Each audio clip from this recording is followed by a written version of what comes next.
hindi porket special yung bata na hindi siya dapat bigyan ng tamang pag-aaruga. So, kailangan din yan ng pag-aaruga talaga, yung tamang alaga, kailangan mabigyan siya ng pagkain, no?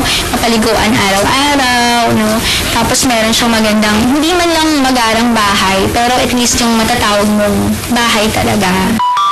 Isang buwan nang tumatambay sa ospital si Louie, pero palaisipan pa rin para sa mga tiga Dr. Jose Rodriguez Memorial Hospital kung paano napadpad dito si Louie.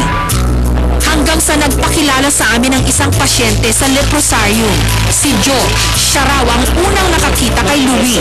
Diyan sa Talat Hidden Prayer, nakita ko may dumi-dumi niya, ang kinis naman ng kutis. Tinanong ko siya, bakit nandito ka?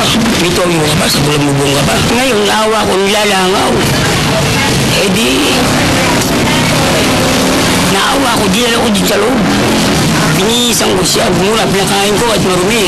At kahit gumaling na raw si Joe mula sa ketong, kinakatakutan at tinatalikuran pa rin daw siya ng ibang mga tao. Bagay na hindi raw niya ginawa kay Louie. Wala naman sinasabi ang Diyos kahit anong bagay, tulungan mo. Bakit tao yan? Eh kung kami nga ketong, biyak ang mahuling buhay sa mundong mabaho.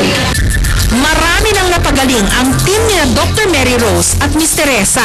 Ngunit sa pagkakataong ito, hindi gamot ang hinahanap nilang lunas. Kaya dito na sila humingi ng tulong sa aming programa. Nandito po si Louie ngayon sa Tala, Caloocan City po. Maaari po sana, puntahan niyo po siya dito dahil gustong-gusto na po kayong makita ng anak ninyo. So sana po, may uwi niyo na po siya sa bahay po ninyo. Kung sino po ang nakakakilala kay Aling Adelaida Di Marupot, anak niyo po nandito po sa Tala.